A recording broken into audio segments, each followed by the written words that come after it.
Bien, hermanos, ahora vamos a entrar a la plática de hoy. Previo al día de Pentecostés es necesario reconfirmar algunos conocimientos básicos que tenemos que constituyen parte de nuestras doctrinas fundamentales. Y en esta oportunidad el sermón lo he titulado El Espíritu Santo, el poder de conversión de Dios. El Espíritu Santo como el poder de conversión de Dios. El propósito que persigo en esta plática es explicar que la presencia del Espíritu Santo de Dios en un verdadero cristiano produce una transformación gradual, es un proceso gradual a nivel espiritual, convirtiéndonos de esta manera en verdaderos hijos de Dios. Ustedes captan el propósito. Repito, explicar que a través de la presencia del Espíritu Santo en los verdaderos cristianos se está dando una transformación gradual, paso a paso, etapa por etapa a nivel espiritual. Y de esa forma es que nosotros, de acuerdo a la perspectiva de Dios, llegamos a ser considerados hijos de Dios. Quiero que abramos nuestras Biblias. Vamos al Nuevo Testamento, a la carta que el apóstol Pablo le escribe a los romanos. Romanos capítulo 8, versículos 13 y 14. Vamos ahí. Romanos, repito, capítulo 8, para leer los versículos 13 y 14. Romanos 8, 13 y 14 dicen: porque si vivís conforme a la carne, moriréis. Mas, si por el Espíritu hacéis morir las obras de la carne, viviréis. Vean la promesa de los dos polos opuestos. Si vivimos según los principios de nuestra carne, lo que nos espera es una muerte. Pero si nos dejamos guiar por el Espíritu, entonces el Espíritu Santo, vamos a vivir eternamente. Versículo 14. Todos los que son guiados por el Espíritu de Dios, vean, se afirma, estos son hijos de Dios. Ahora, entendemos que aún no lo somos porque no hemos nacido en el reino de Dios. Pero el principio es que el que tiene o es guiado por el Espíritu de Dios es engendrado por el Espíritu y en potencia somos hijos de Dios. Nadie, hermanos, nadie puede vencer el pecado sin la ayuda de Dios. Captémoslo bien. No podemos vencer nuestros malos hábitos, nuestras malas costumbres. No podemos vencer el quebrantamiento de la ley de Dios si no tenemos el Espíritu de Dios para hacerlo. Ahora bien, aún en el caso siguiente, que a través de nuestra propia voluntad nosotros lográramos cambiar algunas acciones de nuestra vida, solo Dios puede cambiar nuestra mente. Esa es una aseveración concisa. Solo Dios puede cambiar nuestra mente. Por este motivo, con este razonamiento, el apóstol Pablo exhorta a la iglesia, a los cristianos que vivían en Roma, y les dice, ahora en Romanos capítulo 12, versículo 2. Romanos capítulo 12, versículo 2. Se nos dice ahora, no os conforméis a este siglo, sino transformaos por medio de la renovación de vuestro entendimiento, para que comprobéis cuál sea la voluntad de Dios, agradable y perfecta. Vean el elemento de motivación. La Nueva Biblia Internacional traduce este versículo 2 de la manera siguiente: no se amolden al mundo. Vean cómo lo enfoca. no se amolden al mundo actual, sino sean transformados mediante la renovación de su mente. Dijimos, solo Dios puede modificar y transformar la mente del ser humano a través del Espíritu Santo. Ya.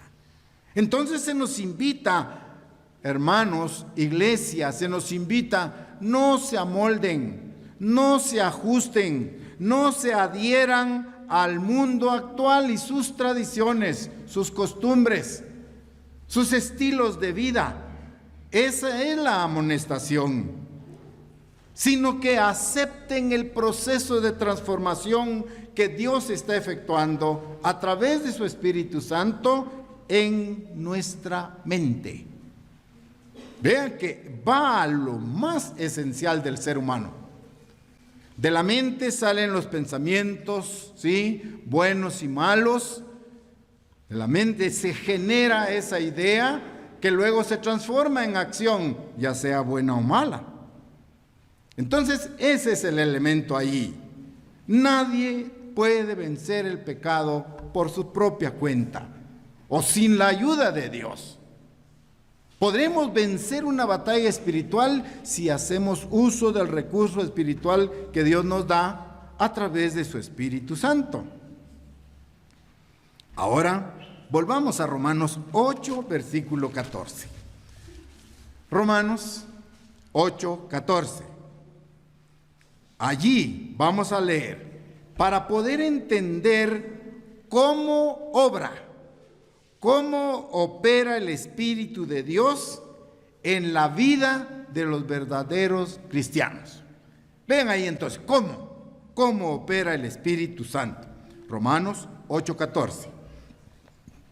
Porque todos los que son guiados por el Espíritu de Dios, estos son hijos de Dios.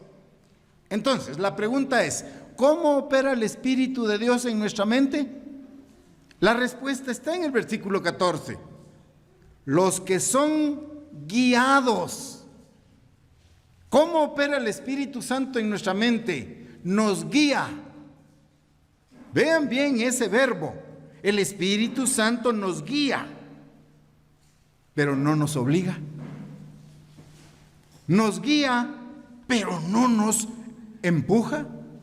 Nos guía, pero no nos impone a hacer lo que es. ¿Se entiende?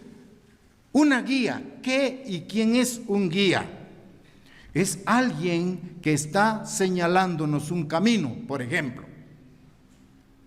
Los alpinistas, cuando van a escalar cualquier montaña, sea el Kilimanjaro, sea el más alto de los montes, el Mont Blanc, utilizan un guía. El guía los conduce por la senda más accesible para ascender a la montaña.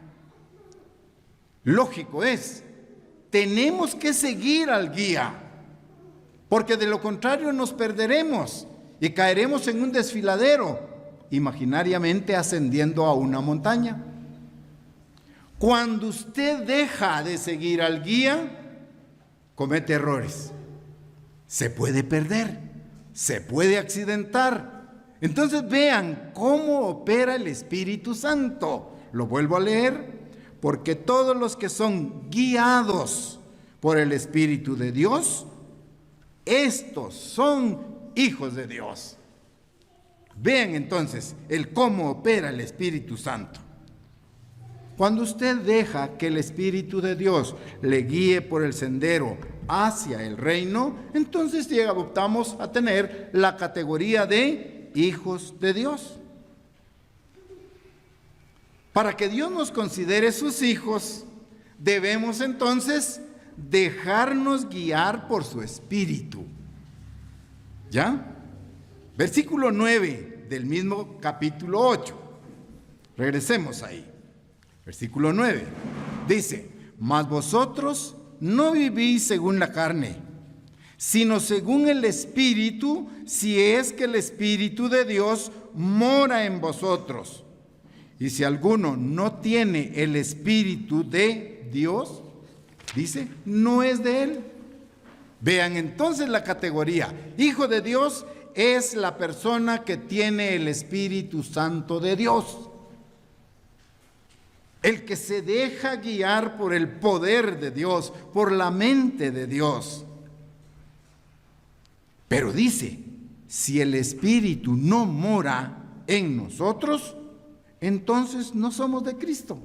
No podemos llamarnos cristianos. Entonces, ante esta disyuntiva, ¿qué necesitamos hacer? Paso número 1, arrepentirnos de nuestros pecados. ¿Sí? Arrepentirnos de nuestros pecados. Paso número 2, ser bautizados. Y en la ceremonia del bautismo recibimos el Espíritu Santo por imposición de manos. En ese momento nos estamos sometiendo incondicionalmente a la voluntad de Dios. De ese momento en adelante, nuestra vida ya no nos pertenece, porque vamos a ser guiados por el Espíritu de Dios. Una vez arrepentidos, bautizados y haber recibido el Espíritu Santo, entonces Dios nos ofrece un regalo, la dádiva de su Espíritu Santo para obtener vida eterna. Esa es la gran promesa. Ese es el final de nuestro recorrer en la vida. Pablo sigue insistiendo en esto. Ahora en la carta a los Colosenses, capítulo 1, versículo 27. Vamos a Colosenses, capítulo 1, versículo 27. Ahí leemos lo siguiente.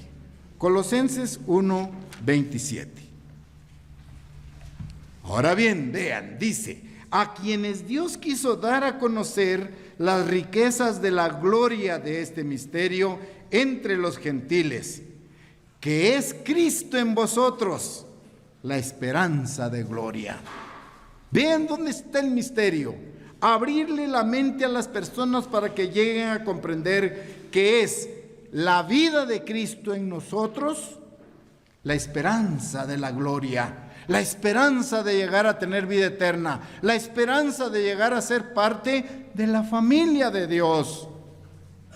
Pero previo a los requisitos que hablamos, arrepentimiento, bautismo, recepción del Espíritu Santo. Es importante comprender estas riquezas de la gloria. Es un misterio porque no a todos se les revela este conocimiento.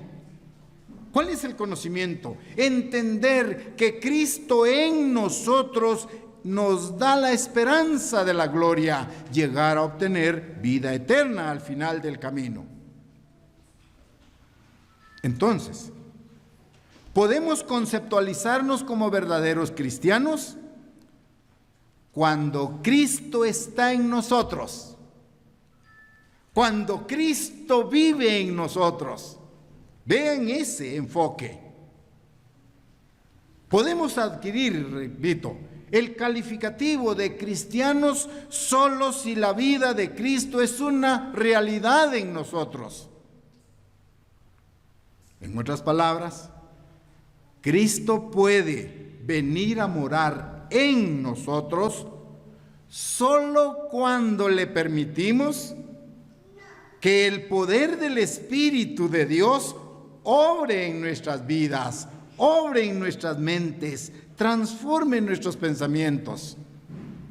Pensamientos de odio por amistad, pensamientos de rechazo por aceptación. Ese cambio que se debe dar.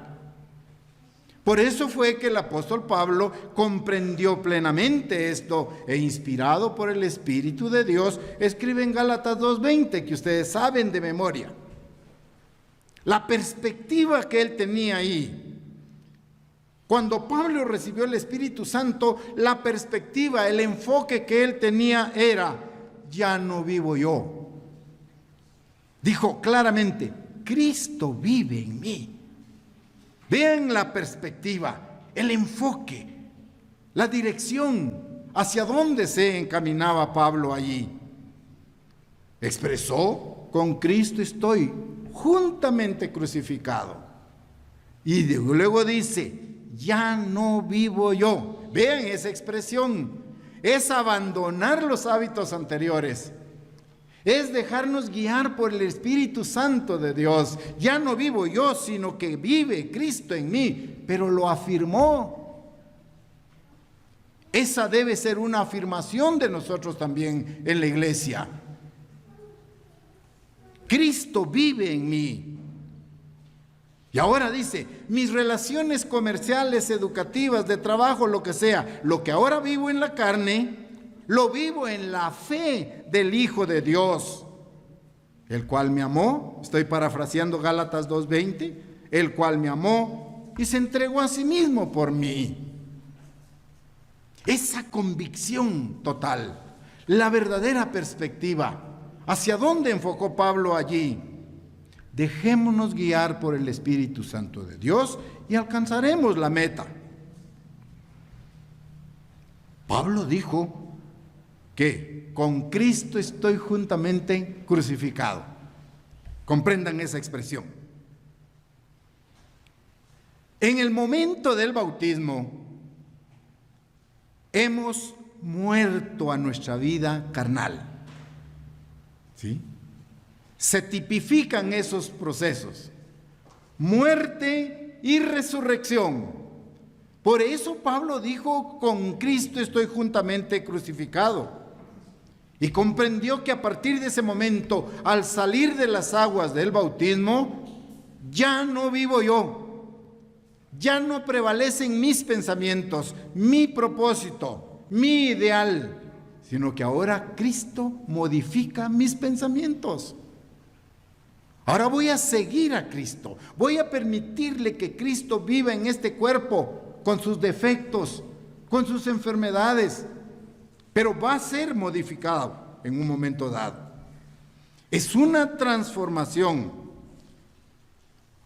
Al estar por instantes de nuestra vida bajo esa tumba acuática del bautismo, allí murió el viejo yo.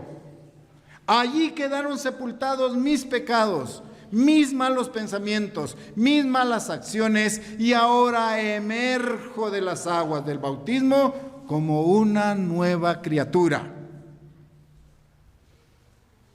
Pablo está hablando de la transformación que él experimentó al permitir que Cristo viviera en él. Ya. Esta es una forma en que complacemos a Dios. Piensen ustedes, ¿cómo podemos complacer a Dios? Hablo de Dios el Padre. Pónganse a pensar, y usted y yo podemos decir: yo quiero tener una conducta que agrade a Dios. Yo quiero complacer a Dios. ¿Saben cómo lo podemos hacer? Imitando a Jesucristo, su Hijo.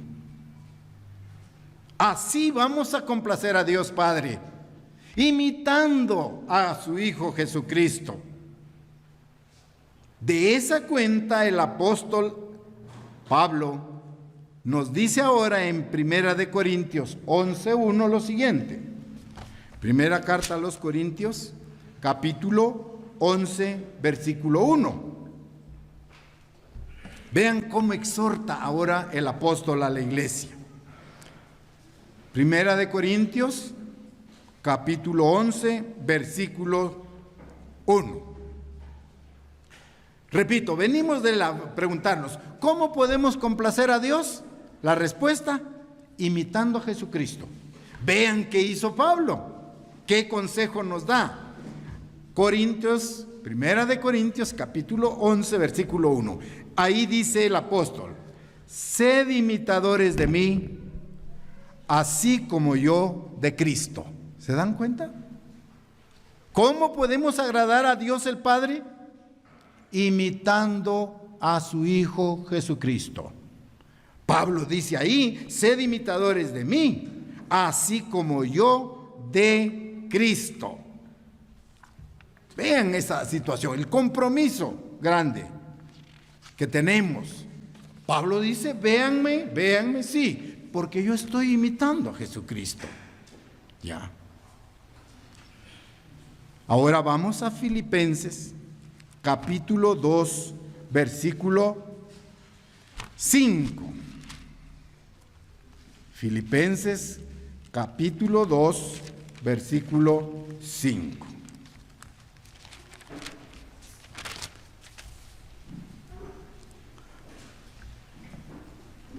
Ahora se nos motiva de la manera siguiente. Pablo dijo, sed imitadores de mí como yo de Cristo. Muy bien, ahora se nos pide, haya pues en vosotros ese sentir que hubo también en Cristo Jesús. Vean la meta, no se desvía. Repito, haya pues en vosotros este sentir que hubo también en Cristo Jesús, el cual, siendo en forma de Dios, no estimó el ser igual a Dios como cosa a que aferrarse, sino que se despojó a sí mismo, tomando forma de siervo, hecho semejante a los hombres. Entonces, ¿quieren complacer a Dios? ¿Queremos complacer a Dios? Sí. ¿Cómo? Imitando a Cristo. Pablo dijo, sed imitadores de mí, así como yo de Cristo. Y ahora dice Pablo a los filipenses, haya pues en vosotros este mismo sentir, traduzcan estos mismos pensamientos, estas mismas actitudes, estos mismos actos, estas mismas buenas obras que hubo en Cristo Jesús. Allí está el espejo. No podemos variar, ¿ya? Este versículo 5 de Filipenses 2 en la Nueva Biblia Internacional se lee así. La actitud de ustedes debe ser como la de Cristo Jesús. ¿Se entiende mejor? La actitud de ustedes debe ser como la de Cristo Jesús. Vean qué entendimiento, ¿sí? Ese es el poder del Espíritu Santo, un poder de conversión, como lo he titulado. El Espíritu Santo nos lleva al verdadero proceso de la conversión. Por lo tanto, no podemos vivir un proceso de conversión solamente por nuestros propios esfuerzos, ¿se entiende? Yo no puedo alcanzar el nivel de la conversión si lo hago solo con mis propios esfuerzos. Tenemos nuestros propios esfuerzos. Tenemos que hacer nuestra parte, es claro. Muchas veces, haciendo nuestro propio esfuerzo, logramos la victoria únicamente por el poder del Espíritu Santo en nosotros, por la ayuda del Espíritu Santo.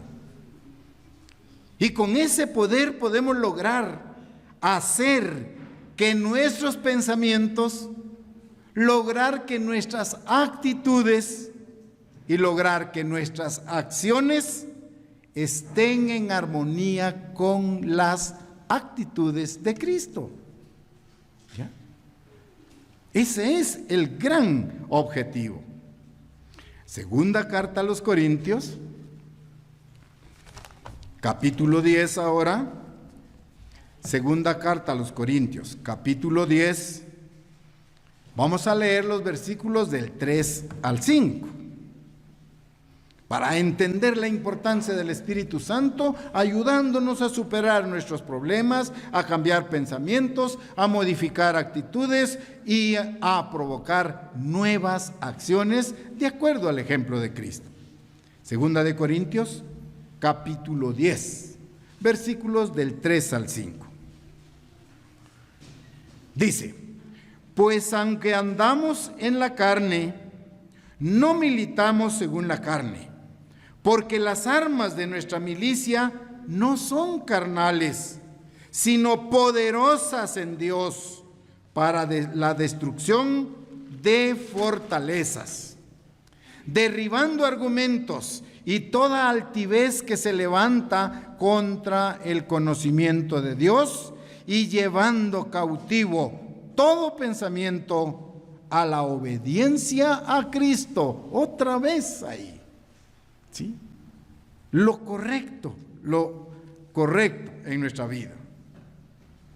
Entonces podemos decir que vamos a permitir que el Espíritu de Dios sea la fuerza que nos impulse, sea la guía que nos lleve por el sendero correcto hacia la vida eterna. Podemos entonces dar por sentado que el poder del Espíritu Santo nos llevará a producir nuevas cualidades, nuevos pensamientos, nuevas actitudes en nuestra vida, como debe ser un verdadero cristiano. Entonces, hasta aquí debemos preguntarnos individualmente: ¿realmente estamos siendo guiados por el Espíritu de Dios? Una pregunta íntima, propia, directa. Una reflexión bastante profunda. ¿Estamos dejándonos guiar por el Espíritu Santo de Dios? ¿O lo estamos contrarrestando? ¿O lo estamos deteniendo?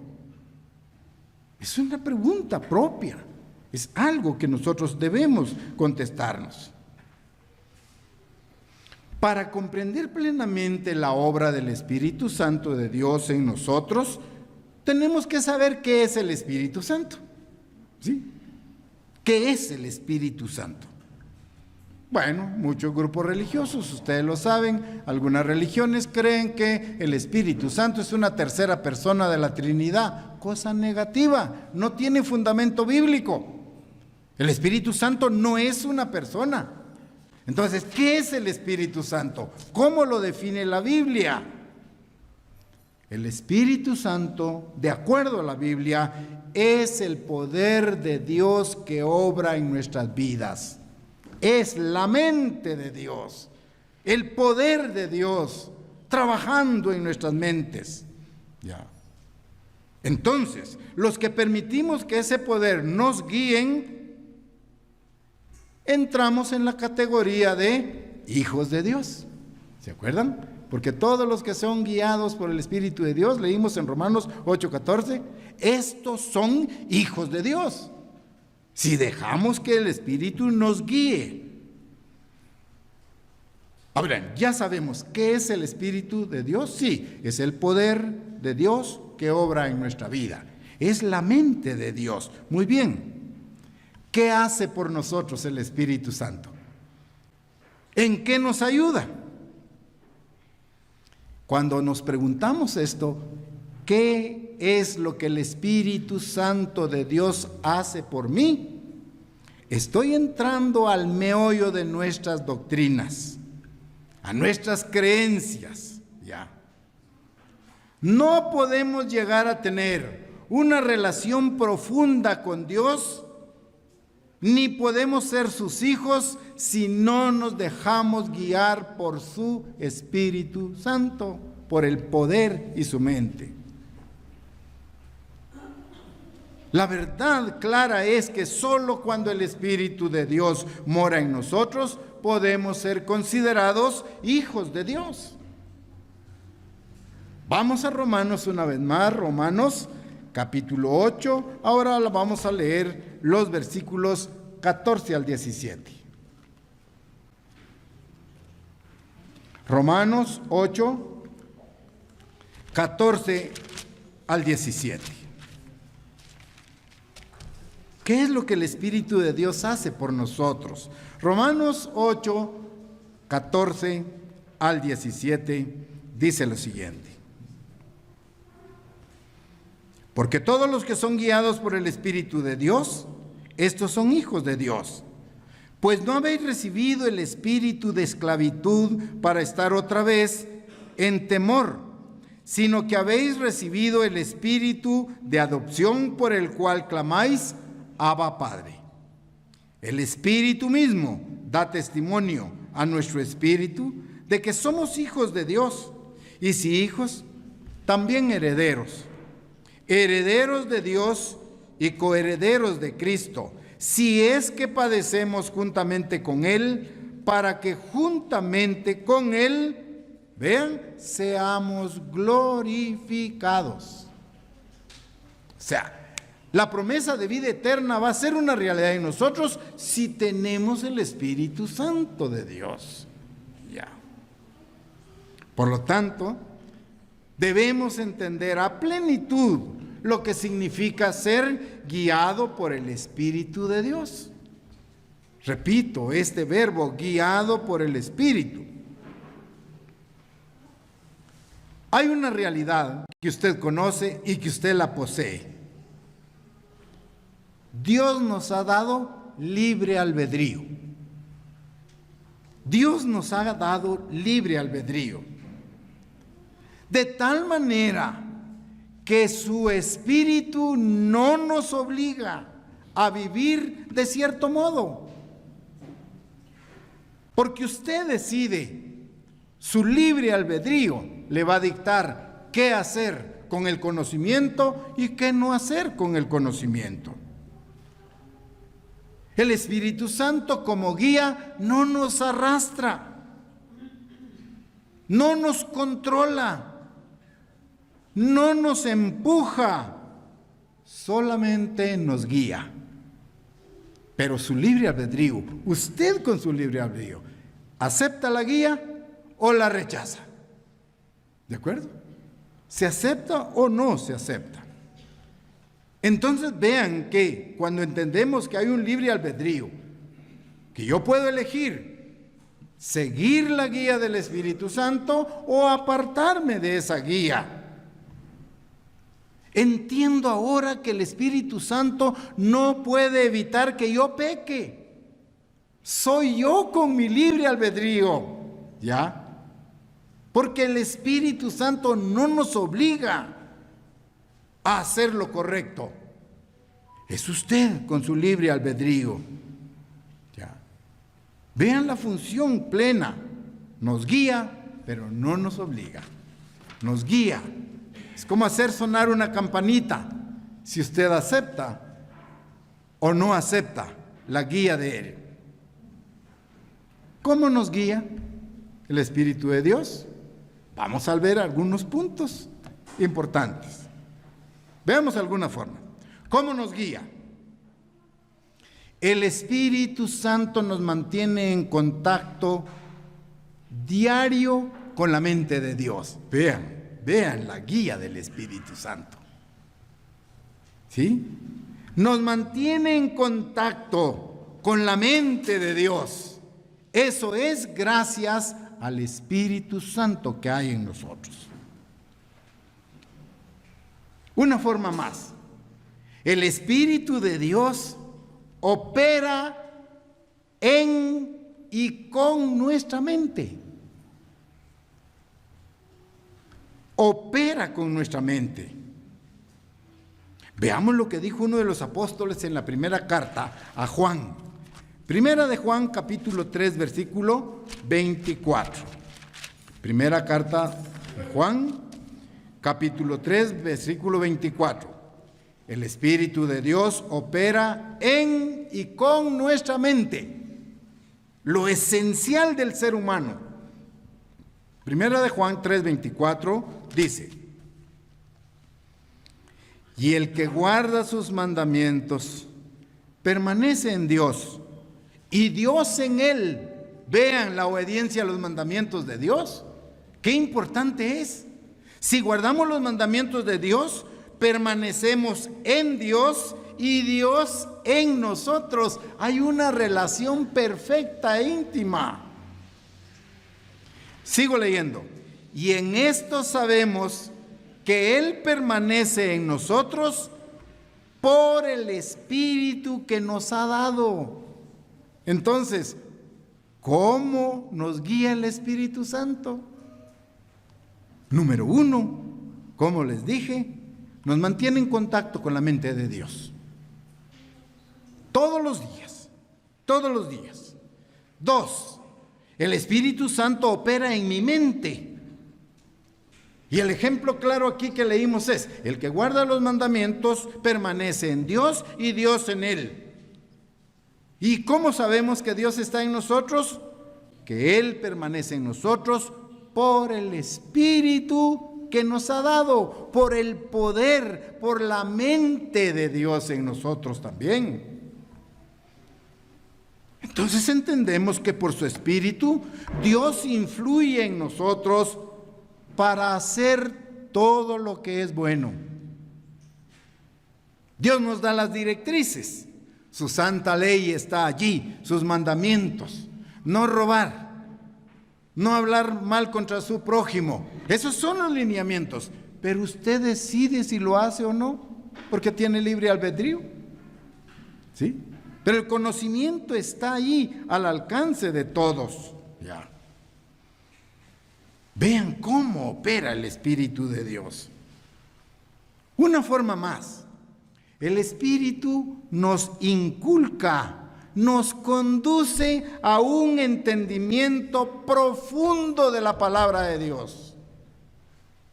Cuando usted comprende la profundidad y la esencia de la palabra de Dios, es porque el Espíritu de Él lo está guiando. ¿Ya? El Espíritu guía a entender la palabra de Dios, a entender el propósito que Dios tuvo al crear a la humanidad y a entender cuál es la voluntad de Dios.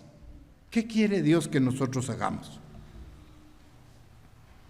Primera de Corintios, una vez más, capítulo 2. Ahora, regresemos ahí. Primera de Corintios, capítulo 2, versículos 9 al 11. Primera de Corintios, capítulo 2, versículos 9 al 11. Ahí leemos: antes bien, como está escrito, cosas que ojo no vio, ni oído oyó, ni han subido en corazón de hombres, son las que Dios ha preparado para los que le aman. Vean el propósito. Pero Dios nos las ha revelado a nosotros por el Espíritu. Entonces vean el nivel de comprensión suyo de la palabra de Dios. Lo que usted comprende del propósito de Dios para la humanidad, lo que usted comprende también sobre la voluntad de Dios, ¿a qué se debe? El Espíritu, porque el Espíritu todo lo escudriña. ¿Sí? Aún lo profundo de Dios. Porque ¿quién de los hombres sabe las cosas del hombre sino el Espíritu del hombre que está en él? Así tampoco nadie conoció las cosas de Dios sino el Espíritu de Dios. ¿Se dan cuenta? ¿Cómo actúa el Espíritu de Dios? Nos lleva al entendimiento de la palabra de Dios, nos hace comprender el propósito que Dios tiene para la humanidad, nos hace visualizar cuál es la voluntad de Dios. Y ese es un singular conocimiento, porque no lo tiene la mayoría de las personas. ¿Cómo actúa el Espíritu de Dios? Estamos en ese cómo, las opciones. Por medio del Espíritu de Dios, vencemos el pecado. Ahí es otra arma que tenemos. Vencemos el pecado. Quiere decir que cuando usted le permite a Dios que su Espíritu obre en su vida, no hay ningún pecado que no podamos vencer. No existe pecado tan fuerte que no podamos vencer con el apoyo del Espíritu Santo de Dios. ¿Sí? Romanos, otra vez, capítulo 8, versículo 26. Romanos 8, 26. No hay pecado que no podamos vencer si tenemos el Espíritu Santo de Dios. Romanos 8, 26 dice: y de igual manera, el Espíritu nos ayuda en nuestras debilidades. Llámele pecado, llámeles pruebas, llámele tribulaciones, llámele errores. Repito, y de igual manera, El Espíritu nos ayuda en nuestra debilidad. Pues, ¿qué hemos de pedir como conviene?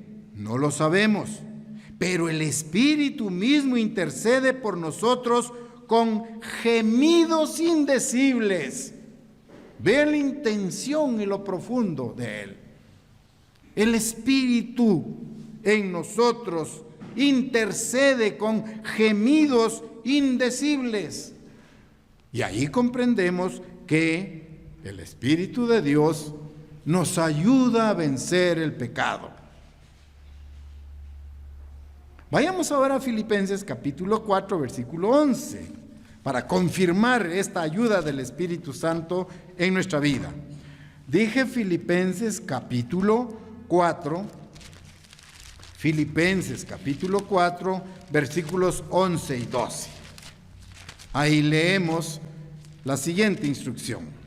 Filipenses capítulo 4, versículos 11 al 12.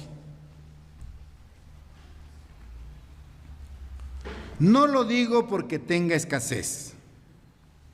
Vean la opción. Estamos en Filipenses capítulo 4, versículos 11 y 12. No lo digo porque tenga escasez, pues he aprendido a contentarme cualquiera que sea mi situación. Vean el concepto, vean la madurez espiritual de una persona que piensa así, que vive así. Repito, no lo digo porque tenga escasez, pues he aprendido a contentarme cualquiera que sea mi situación. Sé vivir humildemente y sé tener abundancia. En todo y por todo estoy enseñado, así para estar saciado como para tener hambre, así para tener abundancia como para padecer necesidad. Ahí está la situación de una persona madura. Vean ese concepto. En la escasez estoy agradecido con Dios. En la abundancia agradezco a Dios. Pero ¿quién me da ese carácter? El Espíritu de Dios. Llegar a tener esa paz, esa tranquilidad. En toda situación he sido enseñado. He estado en situaciones críticas, de escasez. Pero también Dios me ha bendecido con abundancia. ¿Sí? Nuestra comida en casa, el potaje que Dios nos da, es una educación, pero ¿quién nos da esa estabilidad? ¿Quién nos da esa certeza? El Espíritu de Dios. Ya. Pablo estaba enseñado a vivir en escasez y tener mucho. Estaba acostumbrado a contentarse cual fuera su situación. Muy bien. Pero enseguida declaró, vean bien, una acción madura, versículos del 11 al 12. Pero vean ahora cómo reacciona Pablo. Versículo 13, ahí mismo. Dice ahí, todo lo puedo en Cristo que me fortalece. El grito de guerra. ¿Padezco necesidad? Gracias a Dios. Porque me está dando paciencia para aguantar ese momento crítico. Tengo abundancia, gracias a Dios. ¿Sí? Hay trabajo, gracias a Dios. A veces se queda uno sin trabajo, estoy acostumbrado, pero ¿quién me sostiene? El Espíritu de Dios. Y Pablo grita en el versículo 13, todo lo puedo en Cristo que me fortalece.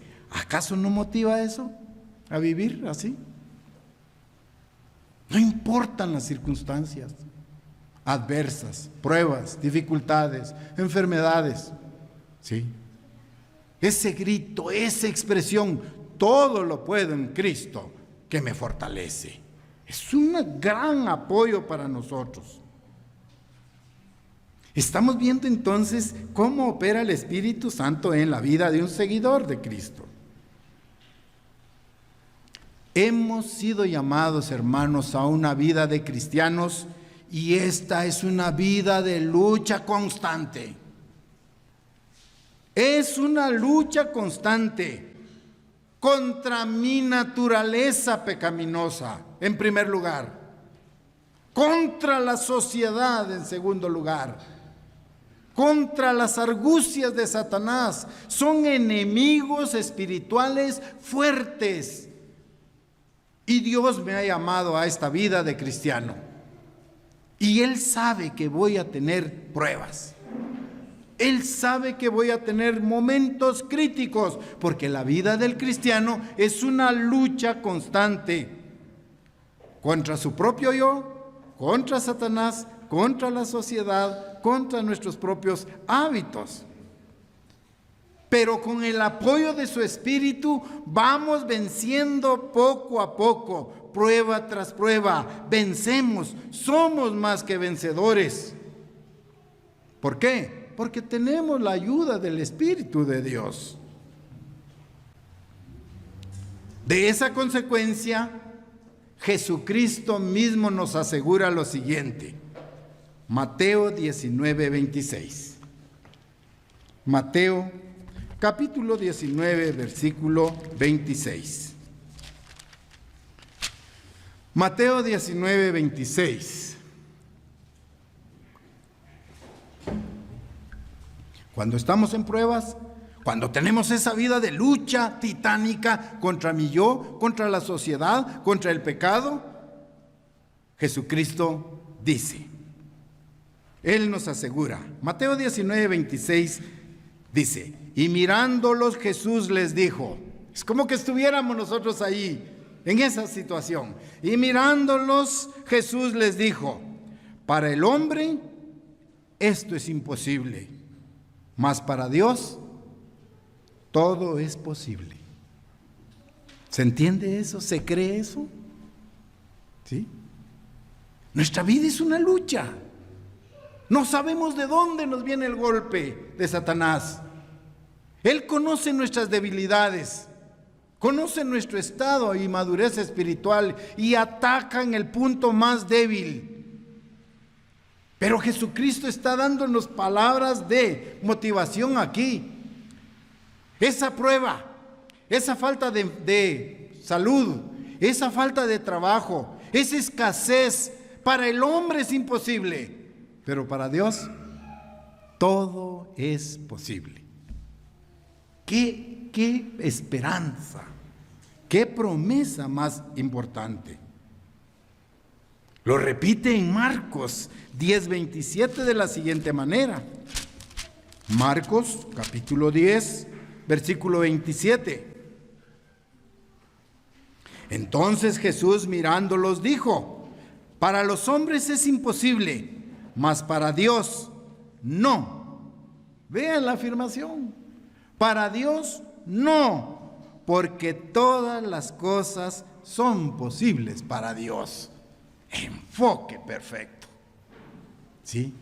Motivación exacta para sus seguidores, para nosotros como iglesia, que nos toca luchar en contra de corrientes fuertes, filosofías de falsos maestros, de falsos profetas, de personas que pueden introducir falsas doctrinas en la iglesia.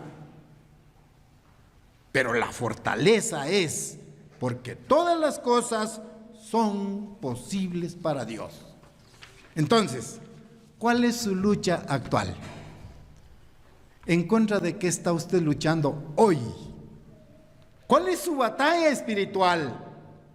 Confíe que Dios dice, para el hombre, desde la perspectiva humana, no es posible.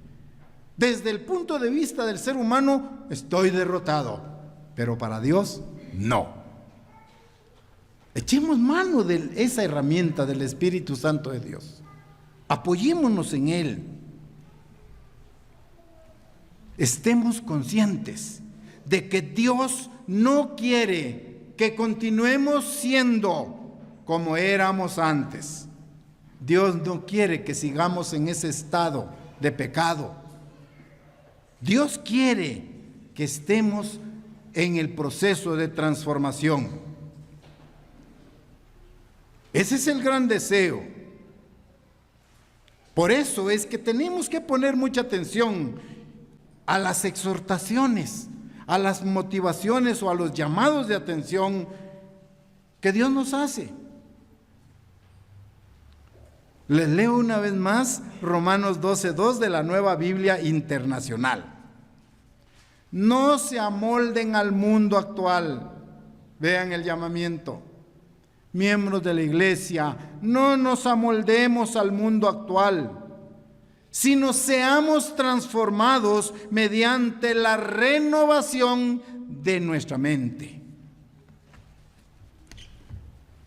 Esa transformación va a ser posible si permitimos que el Espíritu de Dios nos guíe. Es una guía, ¿sí? No nos obliga. Entonces, ser cristiano requiere que diariamente estemos venciendo nuestras pruebas, que diariamente estemos creciendo. ¿Cómo? Controlando nuestros pensamientos, controlando nuestras actitudes negativas, venciéndolas, sustituyéndolas por pensamientos positivos, sustituyéndolas con actitudes positivas, imitando a Cristo, como dijo Pablo, ¿sí? Sed imitadores de mí, como yo de Cristo Jesús. Ese es el diario vivir, esa es nuestra lucha constante. Segunda de Corintios 10, 3 al 5, continúa. Segunda de Corintios, capítulo 10, versículos 3 al 5. Segunda de Corintios, capítulo 10, versículo 3 al 5. Pues aunque andamos en la carne, no militamos según la carne, porque las armas de nuestra milicia no son carnales, sino poderosas en Dios para la destrucción de fortalezas, derribando argumentos y toda altivez que se levanta contra el conocimiento de Dios y llevando cautivo todo pensamiento a la obediencia de Cristo. Llevando cautivo, derrotando, venciendo todos los pensamientos negativos y llevándolos a la obediencia de Cristo. Esa es la razón de nuestra vida. Ya. Pablo le escribe a los filipenses y recuerden que en ese proceso de transformación les dice: yo deseo que ustedes cambien su manera de pensar. Yo deseo que ustedes dejen que el Espíritu Santo los guíe para que piensen diferente, para que lleguen a imitar a Jesucristo, para que tengan el mismo sentir, el mismo enfoque, ¿sí?, que tuvo Jesucristo. Por eso fue que se escribió allá, que voy a parafrasear nada más: haya pues en vosotros este mismo sentir que hubo en Cristo Jesús. El mismo sentir, las mismas actitudes, los mismos pensamientos, las mismas buenas obras, las mismas acciones de Jesucristo. Eso es lo que tenemos que estar produciendo si le permitimos al Espíritu de Dios que nos guíe. Es impresionante el cambio, impresionante el apoyo que el Espíritu de Dios nos da. Además de ello, el Espíritu de Dios nos persuade. El Espíritu de Dios nos ayuda a ver el pecado realmente como pecado, ¿sí? No disfrazarlo. Pecado es pecado. Pecado es la transgresión de la ley de Dios. ¿Mentir es pecado? Sí. ¿Robar es pecado? Sí. Veamos el pecado tal como es. El Espíritu nos guía, el Espíritu nos persuade a enfocar el pecado tal como es. En cualquiera de sus aristas, cuando transgredimos la ley de Dios, cometemos pecado. Ya. Ahora bien, Jesucristo le prometió a la iglesia no dejarla sola, no dejarnos huérfanos. Refiriéndose al Espíritu Santo, Jesucristo le dijo a sus seguidores en Juan 16:8 lo siguiente. Juan capítulo 16, versículo 8. Un ofrecimiento. Juan 16:8. Y cuando Él venga, hablando del Espíritu Santo, y cuando Él venga, vean, convencerá al mundo de pecado. Convencerá al mundo de pecado, de justicia y de juicio.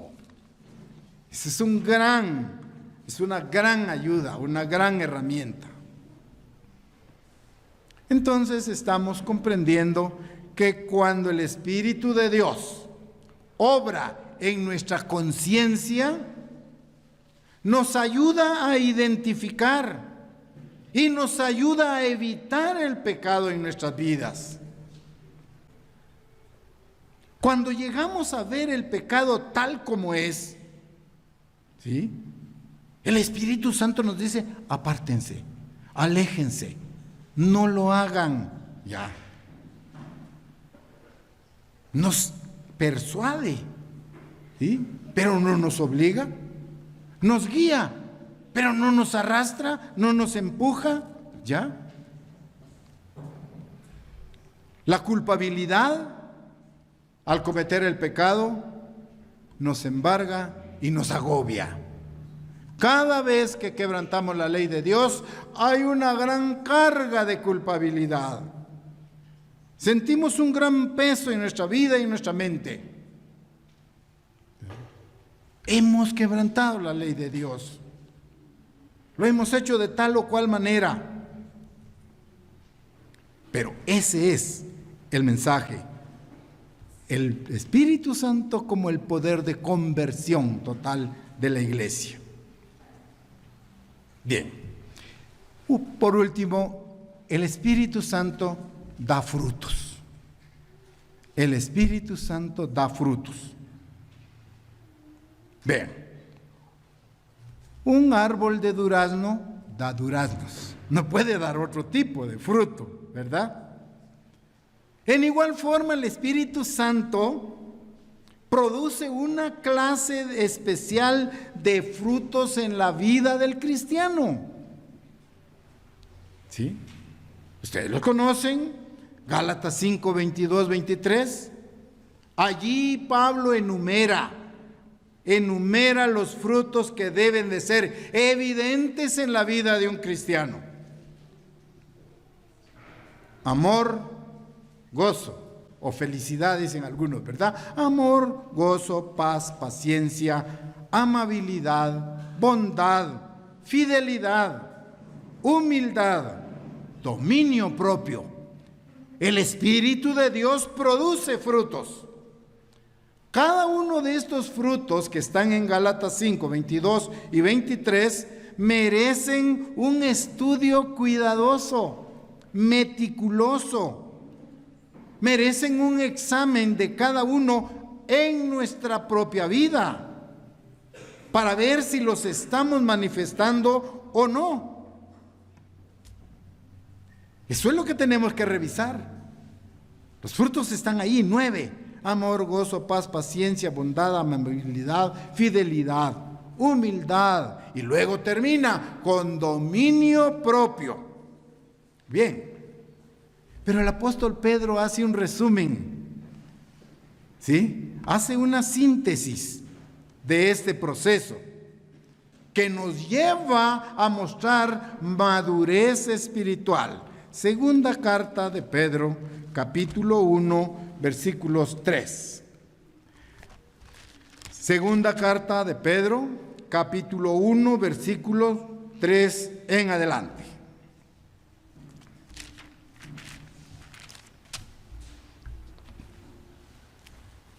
Como todas las cosas que pertenecen a la vida y a la piedad nos han sido dadas por su divino poder, mediante el conocimiento de aquel quien nos llamó por su gloria y excelencia, por medio de las cuales nos ha dado preciosas y grandísimas promesas, para que por ellas llegaseis a ser participantes de la naturaleza divina. Habiendo huido de la corrupción que hay en el mundo a causa de la concupiscencia, vosotros también, vean el resumen, vosotros también, poniendo toda diligencia, toda entereza, toda fuerza, toda voluntad, dice, por esto mismo, añadid a vuestra fe virtud. Y vean ahora cómo comienza a construir el carácter y la madurez espiritual. Ya. Por eso, añadid a la fe virtud, a la virtud conocimiento, al conocimiento dominio propio, al dominio propio paciencia, a la paciencia piedad, a la piedad afecto fraternal y al afecto fraternal amor. Vean esa construcción del carácter del verdadero cristiano.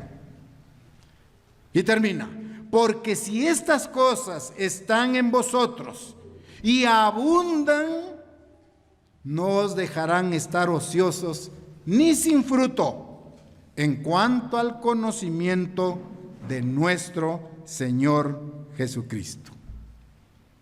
Qué motivación más tremenda la que tenemos ahí. Sí. Y en el versículo 10 se nos dice, porque haciendo estas cosas no caeréis jamás. Qué cosa más excelente. El Espíritu Santo nos consuela, el Espíritu Santo nos alienta, el Espíritu Santo nos ayuda. ¿Qué le prometió Dios a sus seguidores, a su iglesia? Juan 14, 16. Juan 14, 16. Ahí leemos, Juan 14, 16. Y yo rogaré al Padre, y os dará otro consolador, para que esté con vosotros para siempre. Una gran promesa. El consuelo, el apoyo verdadero provienen de Dios por medio de su Espíritu Santo, ese que debe morar en nosotros. Por lo tanto, no debemos preocuparnos excesivamente acerca de lo que puede acontecernos. ¿Por qué? Porque el Espíritu Santo nos da la seguridad de que sin importar lo que pueda sucedernos, se nos asegura en Romanos 8, 28 lo siguiente: no importa las circunstancias, los momentos, las crisis, las pruebas, tenemos que estar seguros en esta promesa escrita en Romanos 8, 28. Y sabemos que a los que aman a Dios, todas las cosas le ayudan a bien. Dice todas las cosas, dice todas las pruebas, habla de todos los momentos críticos, habla de los momentos felices. Sí, una gran promesa. Todas las cosas le ayudan a bien. Sigo leyendo. Esto es, a los que conforme a su propósito son llamados. Excelente mensaje. Esa es nuestra seguridad. Esa es la perspectiva de vida que tenemos nosotros. Un cristiano ciertamente puede sentirse desalentado en momentos de su vida, pero por medio del Espíritu Santo de Dios puede empezar a enfocar su vida desde otra perspectiva, de una manera diferente. ¿Sí? Como lo mencionamos, Antes, la paz, la concordia, la esperanza. Hay seguridad. Tenemos de nuestra parte al Dios todo creador y estamos en sus manos. Permitamos entonces que la guía del Espíritu Santo nos conduzca a la máxima meta: llegar a estar en el reino de Dios. Eso es lo que Dios desea. Ese es el poder del Espíritu Santo como el poder de conversión de los hijos de Dios.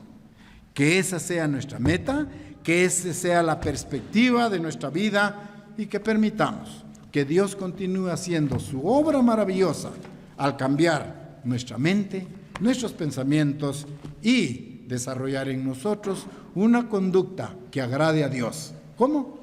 Imitando a Jesucristo.